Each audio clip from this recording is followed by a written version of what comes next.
기도드리겠습니다. 찬양과 존귀를 받으시기에 합당하신 하나님 아버지, 거룩하고 복된 주일 아침에 온 성도가 한 성경 안에서 주님을 예배하게 하시니 감사드립니다. 여름의 끝자락에서 혹시 우리 안에 영적인 무기력함이나 나타남이 있었다면 이 시간 찬양과 말씀 가운데 우리의 스스로를 돌아보며 다시 한번 믿음에 바로 설 수 있도록 주님 인도하여 주시옵소서. 눈앞의 환경은 여전히 흔들릴지라도 신실하게 우리의 삶을 인도하시는 하나님 한 분만을 바라보며 담대히 믿음의 고백을 드리게 하옵소서. 여기 모인 모든 심령이 한 목소리로 주님을 높일 때 하늘의 문을 여시고 주님의 크신 기쁨을 채워주시옵소서. 우리를 구원하신 예수 그리스도의 이름으로 기도드립니다. 우리 다 같이 찬송가 279장 같이 찬송하도록 하겠습니다. 찬송가 279장입니다.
찬송가 383장 찬송하겠습니다. 찬송가 383장입니다.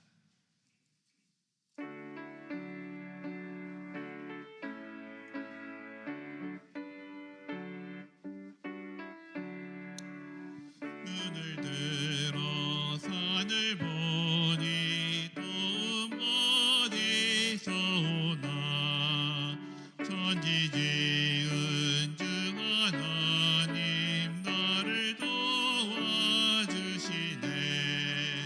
나의 발이 실족 않게 주가 깨어 지키며 택한 백성 항상 지켜 이리 보호하시네.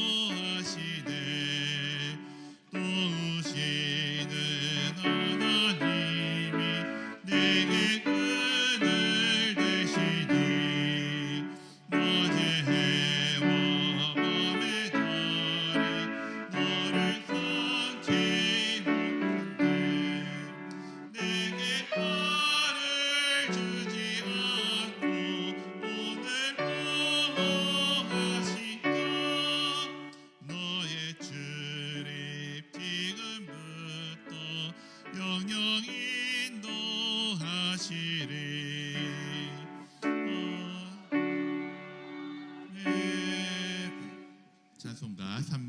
384장 같이 찬송하겠습니다. 찬송가 384장입니다.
다시 한번 하겠습니다. 3절입니다.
예수를 믿으라. 그리하면 너와 네 집이 구원을 받으리라. 하나님은 영이시니 예배하는 자가 영과 진리로 예배할지니라. 아멘.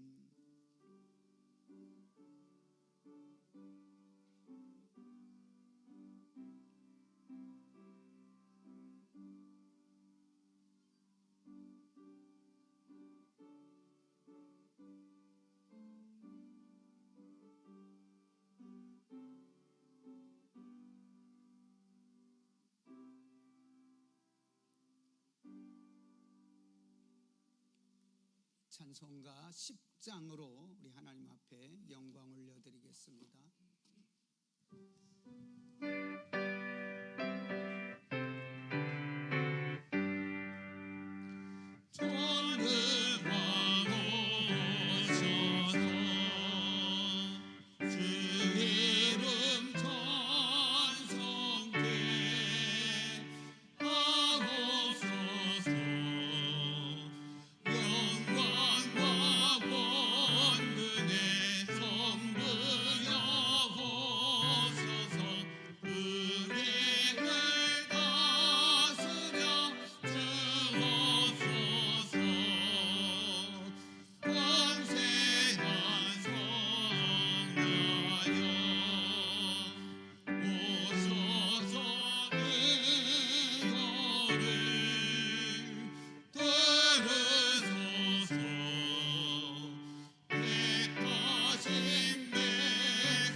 성시교도 우리 찬송가 뒤에 있는 교독문 제72번 이사야 58장 말씀을 우리 함께 교독하시겠습니다. 교독문 제72번 이사야 58장 말씀입니다. 내가 기뻐하는 금식은 흉악의 결박을 풀어주며 멍에의 줄을 끌어주며 압제당하는 자를 자유하게 하며 모든 땅 걷긴 것이 아니냐. 또 줄인 자에게 네 양식을 나누어 주며 유리하는 빈민을 집에 들이며 헐벗은 자를 보면 입이며 또 내 골육을 피하여 스스로 숨지 아니하는 것이 아니겠느냐. 그리하면 네 빛이 새벽같이 비칠 것이며 네 치유가 급속할 것이며 내 공의가 내 앞에 행하고 여호와의 영광이 내 뒤에 후이하리니 네가 부를 때에는 나 여호와가 응답하겠고 내가 부르짖을 때에는 내가 여기 있다 하리라. 만일 네가 너희 중에서 멍에와 손가락질과 허망한 말을 제하여 버리고 줄인 자에게 내 심정이 동하여 괴로워하는 자의 슬픔을 만족하게 하면 내 빛이 흑암 중에서 떠올라 네 어두움이 낮과 같이 될 것이며 여호와가 너를 항상 인도하여 메마른 곳에서도 내 영혼을 만족하게 하며 내 뼈를 견고하게 하리니 다 같이 너는 물된 동산 같겠고 물이 끊어지지 아니하는 샘 같을 것이라. 아멘. 이제는 우리의 신앙을 살아계신 하나님 앞에 함께 고백합니다. 나는 전능하신 아버지 하나님 천지의 창조주를 믿습니다. 나는 그의 유일하신 아들 우리 주 예수 그리스도를 믿습니다. 그는 성령으로 잉태되어 동정녀 마리아에게서 나시고 본디오 빌라도에게 고난을 받아 십자가에 못 박혀 죽으시고 장사된 지 사흘 만에 죽은 자 가운데에서 다시 살아나셨으며 하늘에 오르시어 전능하신 아버지 하나님 우편에 앉아 계시다가 거기로부터 살아있는 자와 죽은 자를 심판하러 오십니다. 나는 성령을 믿으며 거룩한 공교회와 성도의 교제와 죄를 용서받는 것과 몸의 부활과 영생을 믿습니다. 아멘. 우리 함께 자리에 앉으셔서 찬송가 279장을 부르신 다음에 우리 오정숙 권사님께서 우리의 기도를 인도해 주시겠습니다.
기도드리겠습니다. 예배 승리자는 우리 인생 모든 삶의 승리자다. 하나님 아버지 감사드립니다. 죄 많고 허물 많은 저희들을 특별히 사랑하시어 하나님의 자녀 삼아 주시고 예배자로 인정받아 예배드리게 하시니 진심으로 감사드립니다. 아멘. 세상은 기후변화로 인해 극한 가뭄과 극한 호우로 인해 많은 피해자들이 있습니다. 피해 입은 저들을 우리 주님이 찾아가 만나주시고 위로하여 주시고 하루속히 삶을 회복시켜 주시옵소서. 아멘. 그럼에도 불구하고 우리 새누리교회 성도님들을 지금까지 지켜주시고 보호하여 주심을 감사드립니다. 아멘. 하나님 아버지, 이 세상을 살아가면서 저희들 어떠한 문제를 만난다 할지라도 저희들 문제에 잡혀 낙심하지 않게 하시고 하나님께 간절히 기도하며 간증하게 하시고 복음을 전하는 삶을 살게 하옵소서. 아멘. 하나님 아버지, 이 나라 이 민족을 불쌍히 여겨 주옵소서. 끝까지 하나님이 함께하는 나라 되게 하시고 전쟁이 없는 나라, 믿는 자 수가 더 많아지는 우리나라 되게 하옵소서. 아멘. 하나님 아버지, 우리 교회 지금까지 도우시고 함께 하심을 감사드립니다. 하나님이 항상 기뻐 영광 받으시는 우리 교회 되게 하시고 아멘. 성령의 능력으로 부흥하는 우리 교회 되게 하시고 아멘. 다음 세대는 우리의 자녀들이 진정 예배가 회복되는 우리 교회 되게 하옵소서. 아멘. 그리하여 하나님의 나라와 하나님의 의를 이루는 우리 교회 되게 하옵소서. 아멘. 하나님 아버지, 전 세계 선교지를 기억하여 주옵소서. 이 어지러운 세상 속에서 각자 맡은 사명을 감당하기 위하여 복음을 전하는 선교사님들에게 희망과 소망을 주시고 성령의 충만함을 주시어 하나님의 뜻을 이루는데 아무런 부족함이 없도록 도와주시옵소서. 아멘. 귀하신 목사님 항상 건강 지켜주시고 영육간의 강건함을 허락하여 주옵소서. 아멘. 목사님 가정에도 주님 안에서 참 평안함을 누리게 하옵소서. 예배를 위해 봉사하시는 여러 손길들을 기억하여 주시고 각자 기도하는 기도 제목들이 응답되게 도와주시옵소서. 아멘. 예배를 드리는 저희들에게는 하나님이 주시는 사랑과 은혜를 경험하게 하시고 하나님의 말씀이 들려지고 깨달아지는 복된 시간 되게 하옵소서. 아멘. 감사드리며 우리를 죄에서 구원해 주신 예수님의 이름으로 기도드립니다. 아멘.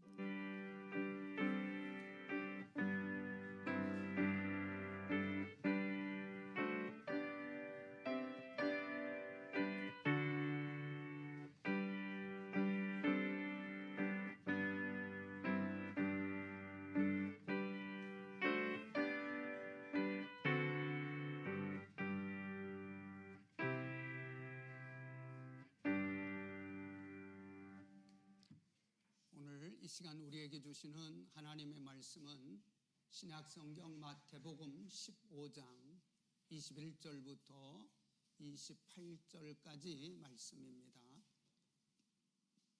신약성경 26쪽 마태복음 15장 21절부터 28절 말씀을 우리 함께 교독하시는 가운데 하나님의 성령의 세미한 음성이 우리 심령 가운데 들려지기를 바랍니다.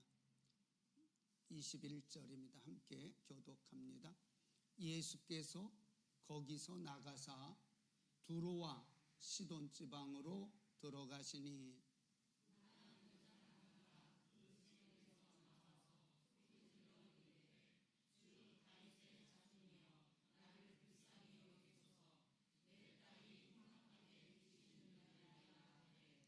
예수는 한 말씀도 대답하지 아니하시니 제자들이 와서 청하여 말하되 그 여자가 우리 뒤에서 소리를 지르오니 그를 보내소서.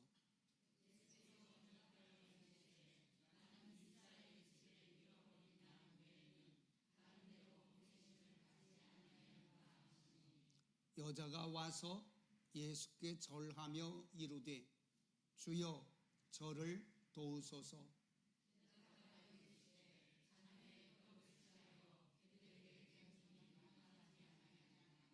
여자가 이르되 주여 올소이다마는 개들도 제 주인의 상에서 떨어지는 부스러기를 먹나이다 하니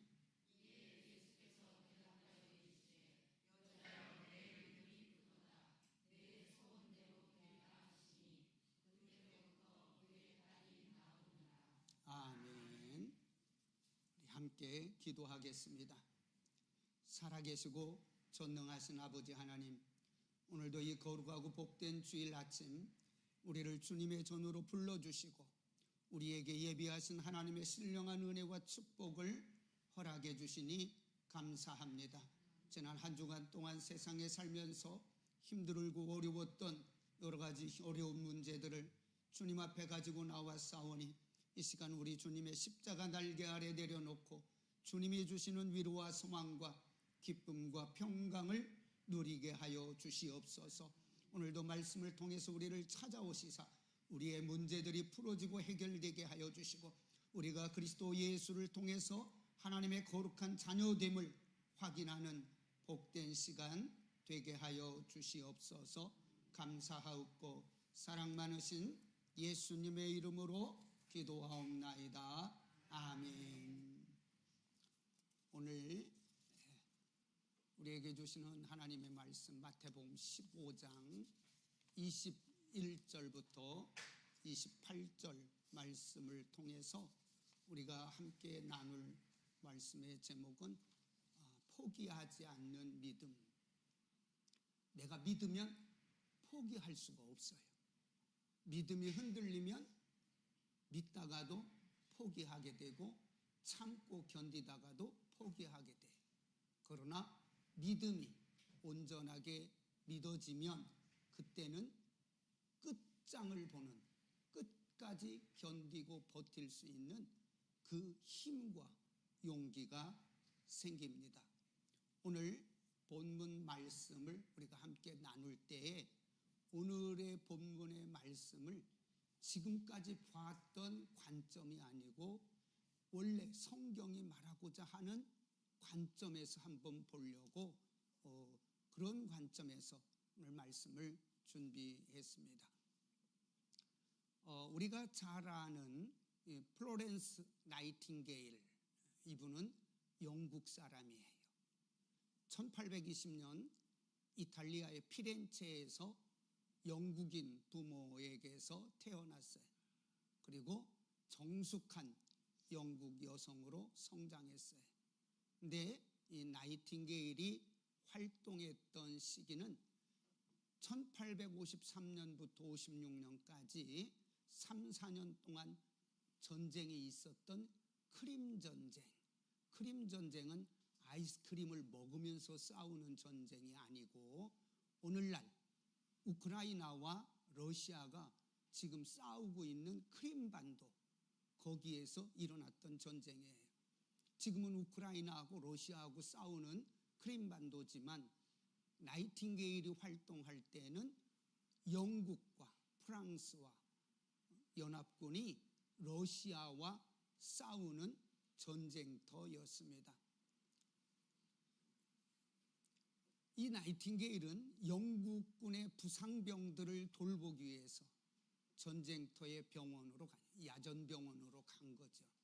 왜 전쟁을 하다 보면 다치는 군인들이 많으니까 나이팅게일이 가서 그 전쟁에서 다친 병사들을 돌보고 치료하고 위로하고 했습니다. 이 전쟁터에서는 영국군과 러시아군이 서로 원수고 적입니다. 그런데 이 영국군과 러시아군이 싸우다가 부상을 입고 병원에 들어오면 나이팅게일, 간호사인 나이팅게일이 볼 때는 러시아 군인이냐 영국 군이냐를 따지지 않아요. 둘 다 나의 돌봄과 치료와 위로가 필요한 환자로만 보이는 거죠. 이 전쟁터에서는 적군과 아군이 되고 영국군과 러시아군이 되지만 상처와 고통을 끌어안고 들어온 이 병원에서는 간호사에게는 그저 하나의 환자로 보일 뿐인 거예요. 오늘날 우리가 병원에 가도 그렇죠. 기본적으로 병원은 환자가 가면 의사 선생님들이 그 환자를 볼 때 부자냐 가난하냐 따지지 않아요. 어디가 아프냐, 많이 배웠느냐 적게 배웠느냐 따지지 않아요.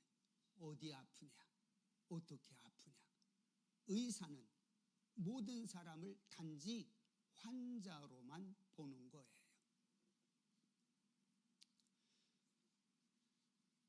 우리가 이제 신앙생활 하다 보면 우리 신앙생활 할 때도 그런 걸 경험하게 돼. 우리가 신앙생활 하다 보면 때때로 인간관계에서 나를 미워하는 사람이 있다는 걸 알게 돼요. 그리고 나에게 상처를 주는 사람이 있다는 걸 알게 되고 나와 원수가 된 사람이 있다는 걸 알게 돼요. 나와 너 사이에 여러 가지 사건과 사고를 통해서 관계가 형성돼요. 미운 사람, 나에게 손해 끼치는 사람, 나에게 속상하게 하는 사람. 그런데 하나님이 볼 때에는 그 모든 사람은 다 하나님의 형상대로 지음받은 하나님의 사랑의 손길이 필요한 사람들로 보이는 거예요. 예수님께서 우리에게 그렇게 하셨어요. 우리가 하나님과 원수되어서 죄인으로 있을 때 하나님은 우리를 살리시려고 하나밖에 없는 독생자 예수 그리스도를 십자가를 지게 하셨어요. 그것이 하나님이 우리를 사랑하는 사랑의 확실한 증거예요.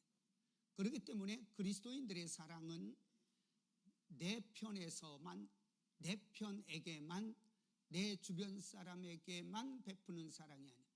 나를 힘들게 하고 괴롭히는 사람에게도 그 사랑을 베풀어야 되는 큰 사랑을 받은 사람들입니다. 오늘 본문에 딸이 병들어서 고통받는 이방인인 가나안 여인이 나와요. 본문에 가나안 여인이라고 의도적으로 썼어요. 다른 성경 보면 마가복음이나 다른 복음에 보면 이 가나안 여인을 수로보니게 여인 이렇게 썼습니다. 유대인의 입장에서 보면 가나안 여인은 이방 여인이에요. 이방 여인이라는 것은 하나님의 축복의 언약하고는 상관없는 이런 사람이에요. 그래서 이 유대인들은 이방인들을 아주 하찮게 여기고 거의 어떤 문서에 보면 유대인을 위해서 밥을 짓기 위한 땔감 정도로 여기는 이렇게 인종차별하는 이런 경우들이 있어요. 그러니까 유대인이 이방인을 볼 때는 아주 하찮고 볼품없는 사람. 그런데 지금 예수님이 유대인인 제자들과 함께 전도하러 다니다가 보니까 이 예수님의 복음을 듣는 모든 유대인들이 아멘으로 기쁨으로 받아들인 게 아니에요. 예수님은 율법을 어기고 안식일법을 어긴다고 배척하고 핍박하고 박해하고 예수님이 설교할 때 큰 소리 질러서 설교 안 들리게 방해하고 유대인들의 핍박과 박해가 심했어요. 유대인인 예수님이 유대인을 위해서 천국 복음을 전하는데 유대인들이 듣기 싫다고 비난하고 방해하고 박해하고 그래요. 그래서 예수님이 지금 거기서 떠나서 두로와 시돈 지방으로 갔다 그랬죠. 두로와 시돈 지방은 지금의 레바논 지역이에요. 거기가 바로 시리아가 관할하고 있던 페니키아, 베니게라는 지역입니다. 그래서 그 시리아 지역에 있는 베니키아, 그래서 수로보니게 이렇게 우리말로는 설명을 하고 있습니다.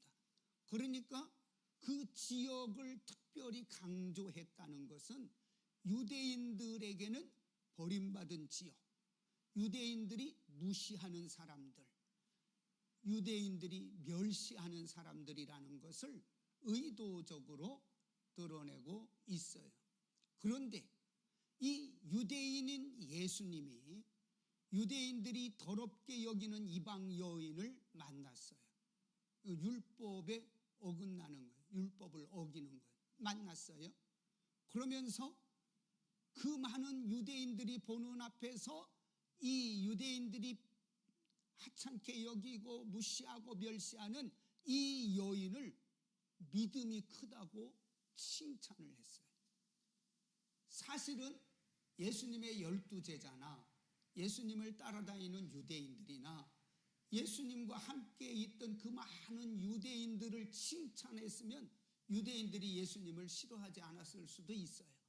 그런데 그 많은 사람들이 유대인들이 예수님을 비난하고 핍박하고 박해하고 전도하는 거 방해하고 설교하는 거 방해하니까 예수님도 속이 답답했죠. 그런데 그때 그 무리들 앞에서 유대인들이 무시하고 멸시하고 하잘것없다고 여기는 그 여인이 와서 예수님에게 간청하는 소리를 듣고 나서 야, 너 대단하다. 믿음이 크다고 칭찬했어요. 그리고 그 가나안 여인의 믿음이 예수님께 인정받았을 때 그의 기도 제목, 내 딸이 귀신 들려 죽을 지경입니다. 다윗의 자손 메시아 예수여, 나를 불쌍히 여겨소서. 그 기도가 응답됐어요. 귀신 들려 고생하던 딸에게서 귀신이 떠나가고 온전하게 치료되었어요. 예수님은 이 가나안 여인을 볼 때 유대인이냐 이방인이냐로 본 게 아니에요. 나이팅게일이 간호사로서 영국 환자냐 러시아 환자냐 보지 않고 하나의 환자로 보았듯이 예수님도 이 가나안 여인, 이방 여인 왔을 때 이 사람이 유대인이냐 이방인이냐 본 게 아니에요. 단지 치료받고 구원받아야 할 이른 양이고 하나님의 자녀로 보신 거죠. 하나님의 구원의 은혜는 이스라엘이라는 혈통에만 머물지 않고 죄로 고통받는 모든 사람에게 열려 있다는 걸 오늘 본문은 말씀해 주고 있습니다. 오늘 우리는 이 말씀을 통해서 고통당하는 이방인의 믿음도, 이 말은 뭐예요? 나같이 볼품없고 나같이 연약하고 나같이 시원찮은 내 믿음도 하나님 앞에, 예수님 앞에 구원받을 수 있는 믿음이라는 것을 확인받는 시간입니다. 오늘 본문 22절에 보면 가나안 여자 하나가 그 지경에서 나와서 소리질러 이르되 주 다윗의 자손이여 나를 불쌍히 여기소서. 여기 나를 불쌍히 여기소서는 우리가 지난주에 말씀을 나눴던 제목이죠. 나를 불쌍히 여기소서. 이 말 속에 그 가나안 여인이 하고 싶은 수많은 기도 내용이 다 들어있어요. 그래서 이 가나안 여인은 이 예수님께 나와서 자기가 가나안 여인인 걸, 그 다음에 딸이 귀신 들려 고통당하고 있는 걸 감추지 않았어요. 그대로 다 드러내 보였습니다. 의도적으로 가나안 여인이라고 성경이 말하는 이유는 유대인들이 싫어하는 이방인이라는 걸 강조하는 거예요. 예수님이 유대인인데 유대인들이 싫어하는 이방 여인 가나안 여인이 예수님께 와서 도와달라고 기도하고 간청하고 있습니다. 이스라엘의 혈통을 가진 사람이 아니에요. 그런데 이 여인이 예수님께 나왔어요. 그리고 이 여인이 예수님을 향하여 주 다윗의 자손이여 나를 불쌍히 여기소서, 내 딸이 흉악하게 귀신 들렸나이다. 이 당시 유대인들은 예수님을 배척하고 박해하고 핍박하고 매우 괴롭혔는데, 그런데 이 이방 여인은 예수님을 향해서 하나님의 아들이라고 고백하면서 메시아로 인정을 했어요. 메시아라는 말은 그리스도고, 그 말은 우리말로 구세주, 구원자 이런 말이에요. 그러니까 이 이방 여인은 예수님을 향하여 다윗의 혈통으로 이 땅에 오신 메시아여, 나를 치료하고 나를 구원하고 나를 회복시키고 내 딸을 살릴 수 있는 메시아 다윗의 자손이여, 나를 불쌍히 여기시고 내 딸을 살려주옵소서, 이렇게 기도한 거예요. 이 구원의 문은, 구원의 문을 여는 열쇠가 뭔가? 유대인의 혈통이 아니에요. 지식이 아니에요. 내가 가진 소유가 아니에요. 구원의 문을 여는 열쇠는 하나의 믿음입니다. 하나님께서 아브라함을 부르실 때 이렇게 말씀하셨어요. 땅의 모든 족속이 너로 말미암아 복을 얻을 것이다. 하나님이 유대인만 사랑했으면 유대인인 아브라함을 불러놓고 이 땅에 네 자손만 내가 복을 줄 거다, 이렇게 말했어야 돼. 그리고 이 땅에 유대인만 내가 구원할 거다, 이렇게 말했어야 돼. 그런데 하나님 그렇게 말씀하시지 않았어요. 아브라함을 부를 때 모든 민족이, 모든 족속이, 이렇게 말씀하셨어요. 하나님이 아브라함을 선택한 것은 아브라함의 자손만 구원하기 위해서 하신 것이 아니고, 이스라엘 자손만 구원하기 위해서 하신 것도 아니고, 아브라함과 이스라엘을 통하여 모든 민족에게 구원의 축복을 주시기 위해서 하나님이 아브라함을 선택하셨다. 하나님이 나를 선택하신 것은 하나님이 나를 구원하시기 위한 것도 되고, 내 자식들을 구원하기 위한 것도 되고, 내 가족과 일가 친척들을 구원한 것도 되지만, 나를 통해서 이 땅의 모든 많은 사람들이, 가능한 한 모든 사람들이 그리스도 예수의 구원의 은총을 입기를 바란다 라는 의미가 나의 구원 속에 포함되어 있다는 거예요.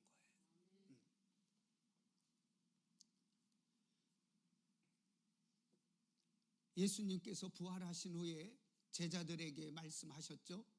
너희는 가서 유대인에게만 전하라, 이렇게 말하지 않았어요. 너희는 가서 모든 족속에게 복음을 전해서 제자로 삼아라. 유대인만이 아니에요. 배운 자만이 아니에요. 부자만도 아니에요. 부자든 가난하든 건강하든 약하든 아니면 유대인이든 아니든 이방인이든 누구든지 가서 복음을 전해서 제자로 삼아라. 그러니까 복음은 처음부터 유대인만 향한 게 아니고 모든 민족을 품고 있는 거예요. 예수님의 십자가 대속의 복음, 예수님의 십자가 보혈의 능력의 복음은 처음부터 이 세상에 있는 모든 인류를, 모든 인간을 그 복음 안에 품고 있는 거예요. 그러니까 벌써 2000년 전에 예수님이 십자가에 죽으실 때 2000년 후에 살고 있는 우리를, 그 십자가 복음 안에 우리를 이미 품고 있는 거예요. 암탉이 달걀을 품고 있으면 3주 지나면 병아리가 나와요. 복음이 우리를 품고 있으면 우리가 복음 안에서 새 생명으로 태어납니다. 천국 백성이 되고 하나님의 자녀가 돼요. 그것을 바울은 이렇게 표현했어요. 고린도후서 5장 17절, 그런즉 누구든지 그리스도 안에서 품겨져 있으면, 그리스도의 품에 품어져 있으면 누구든지 새로운 피조물이라, 새로운 인류다, 새로운 존재다, 새로운 생명이다. 그런즉 이전 것은 지나갔으니 보라 새 것이 되었고 새 생명이 되었고 새 사람이 되었고 새 하나님의 나라의 백성들이 되었다. 신분의 변화가 일어난 거죠. 이렇게 볼 때 이 가나안 여인이 예수님께 나온 이 사건은 그냥 옛날 이야기가 아니라 하나님의 구원의 계획은 이스라엘 민족과 이스라엘 백성을 뛰어넘어 모든 민족, 이방 민족에게도 열려 있다는 것을 우리에게 알려주는 거예요. 26절에 보면 예수님은 이 가나안 여인의 절박한 간청을 들었어요. 다윗의 자손 예수여, 나를 불쌍히 여겼어. 내가 어떻게 불쌍한 여자야? 불쌍한 사람들은 불쌍 앞에 가서 불쌍하게 절하다가 그렇게 될 때가 있어요. 근데 여기서 지금 말하는 이 가나안 여인은 하나님의 넓으신 사랑, 그 너그러운 사랑으로 나를 좀 긍휼히 여겨달라고, 나 좀 도와달라고, 내 문제를 해결해 달라고. 근데 그 문제가 뭐예요? 하나밖에 없는 사랑하는 딸, 홀엄마가 홀딸을 키우고 있는데 그 하나밖에 없는 이 귀하고 귀한 어린 딸이 크기도 전에 어린 것이 귀신 들려서 이상한 짓 하고 밥도 안 먹고 옷도 벗고 다니고 소리 지르고 다니고 깡패처럼 돌아다닌 이 모습을 두고 볼 수가 없죠. 얼마나 가슴 아프겠어요. 차라리 내가 미쳐버리지 딸보다, 그런 심정일 거예요. 그 심정으로 지금 예수님 앞에 나와서 간청을 했어요. 그런데 예수님의 말씀이 너무나 가슴이 찢어지는 대답이에요. 자녀의 떡을 취하여 개들에게 던짐이 마땅하지 아니하니. 부잣집에서 있을 수 있는 그 당시 자녀의 떡, 자녀가 먹는 떡을 찢어서 집에 있는 개에게 먹이로 주는 거예요. 어떻게 마땅하게는. 그러니까 이 말은 언뜻 들으면 유대인들은 하나님의 자녀고 유대인들이 먹을 복음의 능력과 복음의 떡을, 생명의 떡을 이방인인 개들에게 줄 수 없다. 그 얘기는 뭐예요? 너는 개 같은 여자일 수도 있어.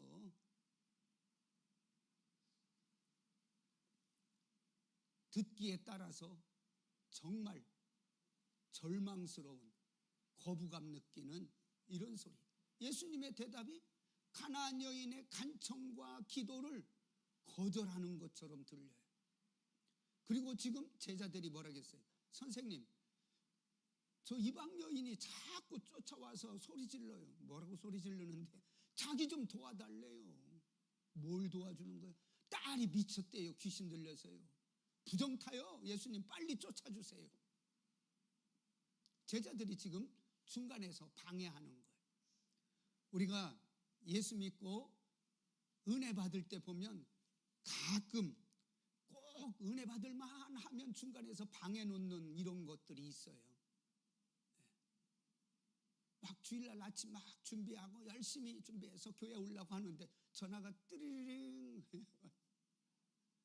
근데 그 전화가 간단한 전화가 아니에요. 하루 종일 해도 다 못할 말을 시작하는 거예요. 예배 방해하는 거죠. 지금 이 제자들이 이 가나안 여인이 예수 앞에 나아가는 길을 그렇게 태클을 걸고 있고 막고 있어요. 그런데 이 여인은 그거 개의치 않았어요. 신경 쓰지 않았어요. 그것 때문에 예수님 앞에 나아가는 걸 포기하지 않았어요. 우리는 신앙생활하다가 내 신앙에 누군가가, 나도 모르는 사람이, 어쩌면 나하고 가장 가까운 사람이 내 신앙생활을 방해하는, 태클 걸 때가 있습니다. 누구나 다 있어요. 그러니까 속으로 그러겠지. 목사님도 그래요? 그렇게 말하고 싶죠? 대답할 수가 없어요. 우리는 신앙생활 하다마다 그런 경험을 한다니까. 꼭 신방 가야 되는데 전화 오고. 옛날에 우리 어른들이 초창기 신앙생활 할 때 그랬어요. 며느리가 교회 가려고 막 주일날 아침이면 서둘러서 어른들 식사 대접 딱 해놓고 옷 차려입고 딱 나오려고 하면 시어머니가 야 오늘 빨래가 쌓였다. 야 오늘 밭 풀 매러 가야 돼. 야 오늘 옥수수 따러 가야 돼. 그런 일들이 수없이 있었어요. 그런데 그 어려움을 다 극복하고 믿음을 지켜서 오늘 여기까지 온 거예요. 그래서 지금 이 가나안 여인은 제자들의 방해, 태클, 또 예수님이 거절하는 것 같은 이 느낌, 속상하고 자존심 상해. 우리도 그렇잖아요. 신앙생활 열심히 하고 교회 생활 열심히 하고 충성하고 봉사하고 하려고 하는데 누군가 자꾸 옆에서 태클 걸어가지고 나를 속상하게 해. 자존심 상하죠. 억울하죠. 그래도 이 여인은 예수님 앞에 나아가는 걸 포기하지 않았어요. 왜? 사랑하는 딸을 살려야 되니까. 사랑하는 딸을 살려야 하니까. 그래서 이 여인은 오히려 애원하며 간청합니다. 주님 말씀이 옳습니다. 개들도 제 주인의 상에서 떨어지는 부스러기를 먹습니다. 이 말을 무슨 뜻이냐면 예수님 말씀이 옳아요. 저는 아무리 제가 봐도 죄사함 받고 내 딸이 미친 것 치료받을 자격이 없어요. 그렇다고 내가 예수님이 치료해 주면 헌금 많이 할 것도 아니에요. 돈도 없어요. 가진 것도 없어요. 나는 저 어린 딸하고 단둘이 사는데 내가 뭐 예수님한테 할 수 있는 거 아무것도 없어요.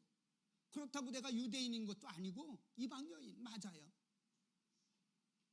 남들이 볼 때는 개처럼 취급해도 뭐 나는 그럴 수밖에 없어요.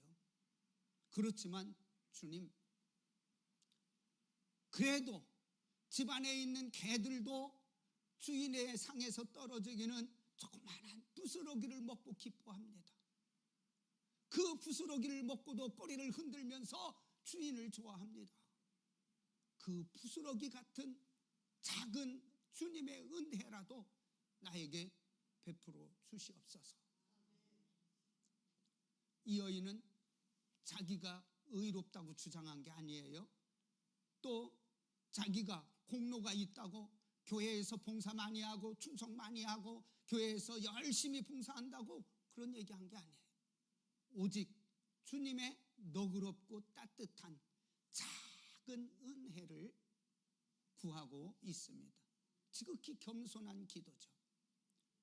이것을 예수님이 칭찬하신 거예요. 유대인들은 율법을 통해서 가르쳐줬어도 깨닫지도 않고 깨달았어도 행하지도 않고 행할 않을 뿐만 아니라 반대하고 박해하고 덤비고 핍박했는데 이 여인은 이방인일지라도 오히려 유대인보다 더 유대인스러운 소박하고 겸손한 태도가 있는 거예요. 그래서 이 여인은 주님 저는 죄인입니다. 죄인이기 때문에 주님의 크신 은혜가 필요합니다. 이렇게 애원했어요. 28절에 보니까 예수님께서 말씀하시죠. 여자여 내 믿음이 크도다. 예수님이 이방 여인을 칭찬했어요. 칭찬한 건 유대인이어서 구원받았다고 칭찬한 게 아니에요. 네 혈통이 좋아서 구원받았다고 칭찬한 것도 아니에요. 이건 누구나 이방인이든 유대인이든 누구나 할 수 있는 그 믿음이 크다 칭찬했어요. 예수님께서 보신 것은 혈통이 아니에요. 겉모습이 아니에요. 봉사도 안 해. 그가 가진 소유도 안 해. 오로지 병든 딸을 고칠 수 있는 예수님을 바라보는 그 믿음, 그거 하나 보셨어요. 사람들은 주로 외모 보죠. 그 사람 배경을 봅니다. 그 사람 학벌도 보고 그 사람 아파트 가졌나 뒷파트 가졌나 이런 거 다 봐요. 그러고 결혼 상대자를 선택해요. 근데 예수님은 그 마음의 중심에 있는 믿음을 보셨어요. 한때는 예수님이 우리를 보실 때 중심을 보신다고 그랬더니 젊은 여자 청년들이 전부 배꼽티를 입고 교회에 왔어요. 그 목사님이 물어봤어요. 아니 오늘 니네 뭔 일이 있어? 왜 다 배꼽티 입고 왔어? 목사님이 지난주에 우리한테 설교할 때 하나님은 중심을 보신다고 해서 우리 중심 보여드리려고 배꼽티 입었습니다. 한때 우리나라에 그런 티가 아주 유행이었을 때 있었던 하나의 웃는 이야기예요. 우리가 하나님께 갈 수 있는 길, 하나님께 나아갈 수 있는 길은 어디에 있는가? 우리의 선행을 통해서 가나? 아니면 나의 의로움을 통해서 가나? 내가 신앙적 열심을 통해서 가나? 아니에요. 예수님의 십자가 은혜를 통해서 가는 거예요. 그래서 예수님이 말씀했죠. 요한복음 14장 6절에 내가 길이다, 내가 진리다, 내가 생명이다. 나를 통하지 않고는 하나님 아버지께로 갈 자가 한 사람도 없다. 나를 통해서만 하나님을 볼 수 있고 나를 통해서만 하나님을 만날 수 있다. 그래서 예수님만이 우리가 하나님 아버지 은혜의 보좌 앞에 나아갈 수 있는 유일한 길인 거예요. 그래서 에베소서 2장 8절에 이렇게 말했어요. 너희는 그 은혜를 인하여 믿음으로 말미암아 구원을 받았다. 그러니까 우리가 구원받은 것, 죄사함 받은 것, 하나님의 자녀된 것은 믿음, 내게 있는 겨자씨 같은 믿음을 통해서 구원을 받은 거예요. 그렇기 때문에 이 가나안 여인의 이야기는 남 이야기가 아니고 바로 우리 이야기예요. 왜? 우리도 이방인이거든요. 유대인하고 상관없는 사람들이에요. 율법도 몰랐던 사람들이에요. 아브라함의 약속과도 상관없던 사람들이에요. 그런데 예수 그리스도의 십자가 대속의 은혜를 통해서 우리가 아브라함도 만나고 아브라함의 믿음의 후손도 되고 하나님의 자녀도 되고 구원을 얻게 된 거죠. 이 예수 그리스도의 십자가에 이방인을 향한 구원의 문이 활짝 열렸습니다. 우리 예수님이 십자가에 죽으실 때 보면 성전에 성소와 지성소를 가로막았던 휘장이 쫙 갈라졌어요. 지금으로 우리 예배당 구조로 표현하면 이 강단은 지성소예요. 이 강대상이 있는 곳에 하나님의 언약궤, 법궤가 있고 속죄자가 있어요. 그 다음에 요 강단 밑으로는 그 가운데 휘장쳐 있고 강단 밑으로는 그 제사 드리는 도구들이 쭉 있어요.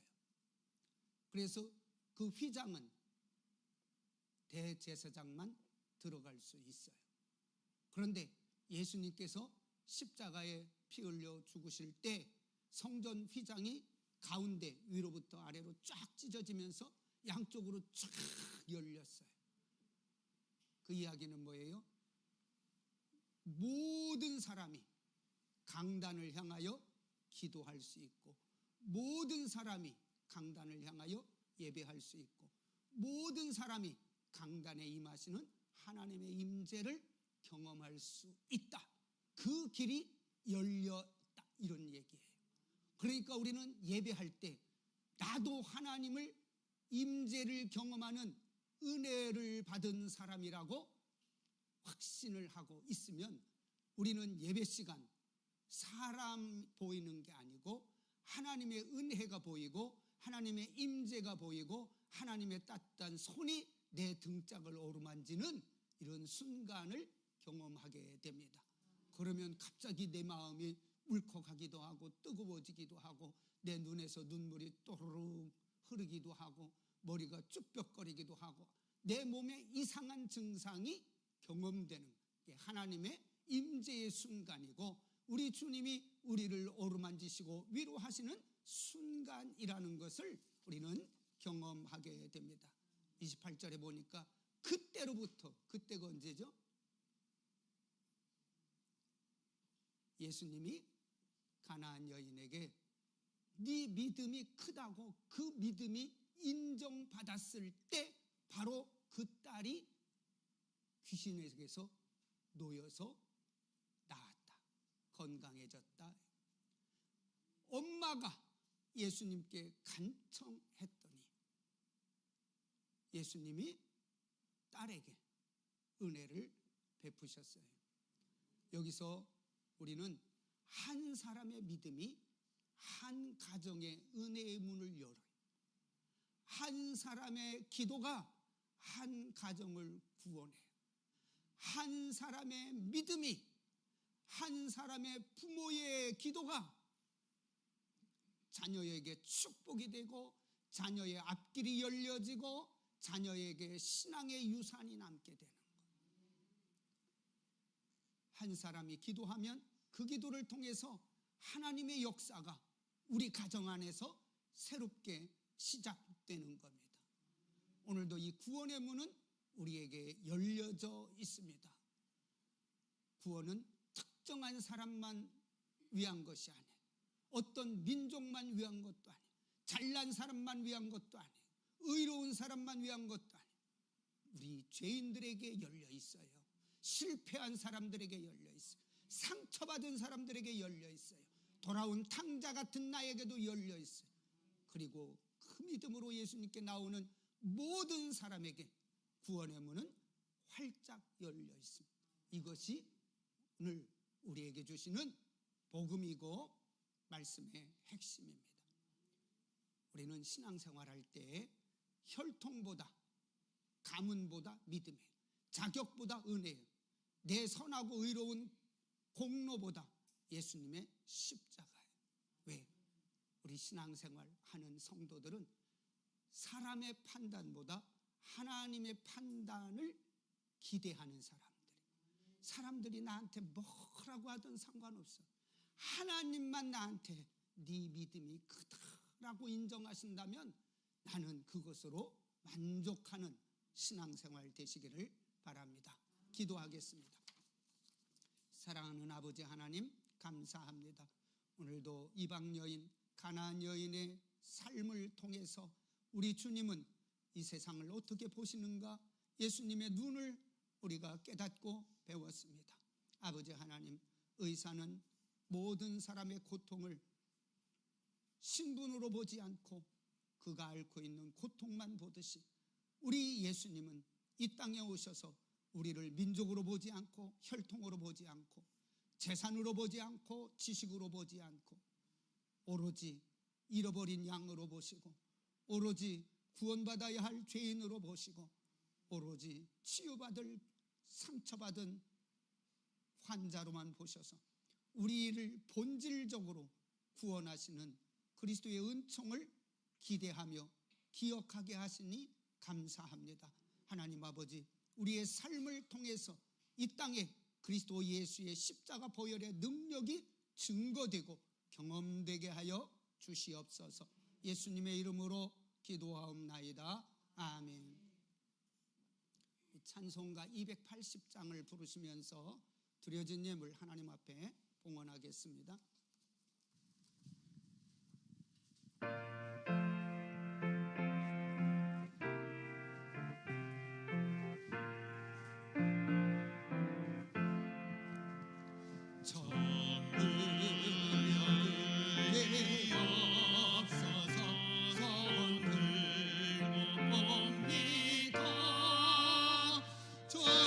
전하를 외면하시면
드려진 예물을 위해서 기도하겠습니다. 만복의 근원이 되시는 살아계시고 전능하신 아버지 하나님, 오늘도 우리 하나님께서 사랑하시는 귀한 자녀들에게 건강한 몸을 주시고 일할 수 있는 재능을 주시고 일할 수 있는 기회 주셔서 열심히 땀 흘려 얻은 물질, 이건 하나님이 내게 주신 축복이라고 믿고 일부를 구별하여 하나님께 드렸습니다. 하나님 아버지 기쁘게 받으시고 예물이 쓰일 때마다 하나님의 영광이 나타나고 하나님의 거룩한 뜻이 이 땅에 이루어지게 하여 주시옵소서. 하나님께 드렸다고 모자라지 않게 하시고 하나님께 드렸다고 궁핍하지 않도록 복의 복을 더하여 주시고 지경을 넓혀주시며 환난을 벗어나 근심이 없는 거룩하고 행복된 복된 삶이 되게 하여 주시옵소서. 11조 예물을 드렸습니다. 말라기 3장 10절에 약속하신 대로 하나님께서 그 가정에 복의 복을 더하여 주시옵소서. 감사 예물을 드렸습니다. 삶의 구석구석에 감사의 조건들이 많아지게 하여 주시옵소서. 선교 예물을 드렸습니다. 그가 서 있는 곳이 예수님의 십자가 보혈의 피가 증거되는 거룩한 선교지가 되게 하여 주시옵소서. 건축 원금을 드렸습니다. 그 마음에 하나님의 성령이 거하시는 거룩한 성전이 건축되게 하여 주시옵소서. 아버지 하나님, 주정원금과 여러 가지 형편과 처지를 따라 하나님 앞에 귀한 예물을 드렸사오니 하나님 기쁘게 받으시옵소서. 하나님 영광 받아 주시옵소서. 드린 손길들 주님의 십자가 보혈의 능력에 피 묻은 손으로 꼭 잡아 주시옵소서. 감사하옵고 살아계시고 전능하신 예수님의 이름으로 기도하옵나이다. 아멘. 우리 옆에 계신 분들에게 인사하겠습니다. 오늘이 처서입니다. 더위는 물러거라. 건강하시고 23장을 함께 부르겠습니다.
이제는 우리를 외모와 환경과 조건으로 보시지 않고 영생 얻을 귀한 믿음의 형상을 지닌 하나님의 자녀로 보시는 우리 주 예수 그리스도의 은혜와 오늘도 우리를 끊임없이 살피시고 돌보시고 보호하시는 우리 아버지 하나님의 그 큰 사랑하심과 오늘도 주님의 사랑 안에서 포기하지 않고 끝까지 주님 손잡고 달려갈 수 있는 믿음을 주시는 성령님의 역사하심이 여기에 머리 숙인 사랑하는 주의 백성들 머리 위에와 이들의 가정과 이들의 삶의 터전, 이들이 눈물로 기도하는 사랑하는 자녀들의 삶의 현장과 이 나라 이 민족 위에 이제로부터 영원토록 함께 하시기를 간절히 축원하옵나이다. 아멘.